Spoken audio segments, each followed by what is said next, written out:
welcome to FinextraTV. I'm Liam Xavier and we're here at EBAday in Paris.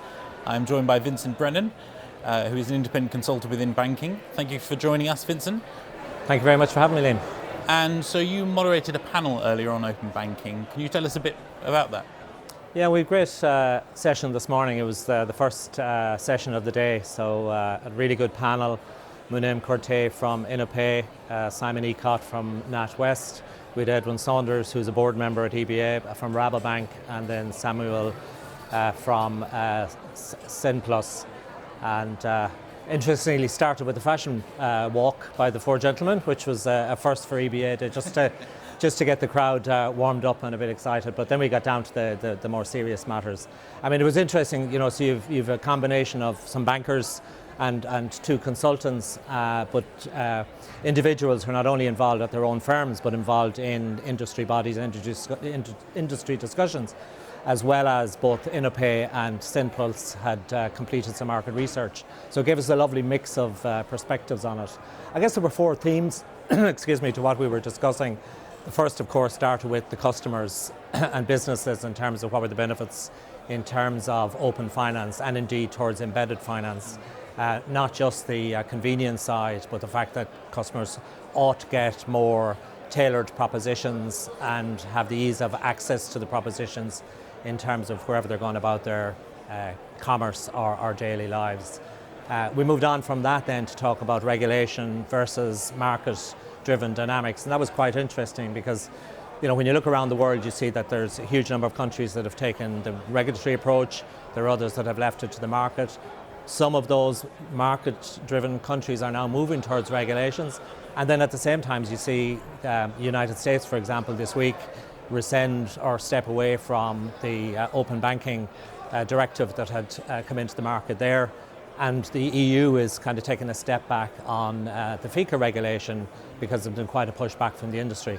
So it was a really good discussion on that topic in terms of what is the right balance, but also how do you ensure that the balance between innovation and customer protection is achieved. We then moved on from that to talk about business models and commercial models. And I guess what, again, I found quite interesting in that is that when you think about open finance and giving customers control over where they buy their insurance, their investments or whatever, you suddenly realize that this isn't just a technical topic, that for the players in the market, it's about who can best bring the proposition to the customer, and that might not necessarily be banks going forward. It could be fintechs, it could be retailers, it could be big techs. So for the audience, there was consideration that if I don't get about this fairly quickly, somebody else could be stealing a march on me in terms of my business model and my business revenues. We finished up then to talk about data being the driver, but behind data, the firms that could best utilize data would have the best propositions in terms of trust, in terms of identity, in terms of security, and that it's not necessarily a forte for the traditional players.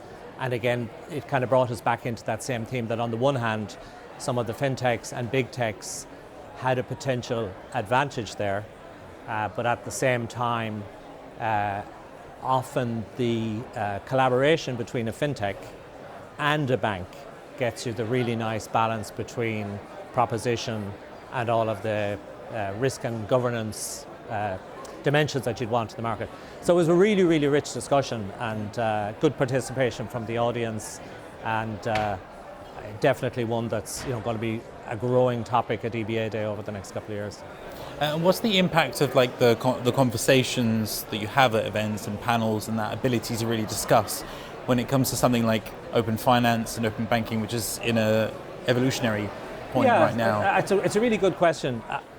I'm biased on this because I was deputy chairman of the association for a number of years, up to 4 years ago, so I always consider EBA as being one of the best events. But I think that's the case, and I heard the chief executive of the US Clearinghouse say the same thing yesterday, which is this is a conference for practitioners. So the people who are here discussing are at the coalface of implementation. And yes, they have their eyes on the immediate challenges for this autumn, which are in instant finance, ISO 20022, verification of payee, the scheme rule books. But at the same time, they need to be looking at the agendas that are not even the fast followers, because there are some players already active in the market, and they are keen to be as informed as they can around what they need to be doing, equally be informed about where the challenges and the pitfalls, and try to get that balance right between the what I need to do for today, but what I need to start doing today for tomorrow. Sure. And I think it's good for those that attend that at least it takes them out of the day-to-day operational side long enough to give that some consideration, because as soon as they get back to the office, the day-to-day 24/7, 365 of running banking and payments will perhaps limit for some of them the time that they'll actually give the topics. So then perhaps a positive note to end on. What are you most excited for within open finance within the next, let's say, 5 years? I remember a gentleman, Jeremy Light, who at the time worked at Accenture, describing open banking as taking banking beyond the walls of a bank. And I think if I think about open and embedded finance, it's that idea that consumers, be they businesses or individuals, will be able to access banking and finance wherever and whenever they need it.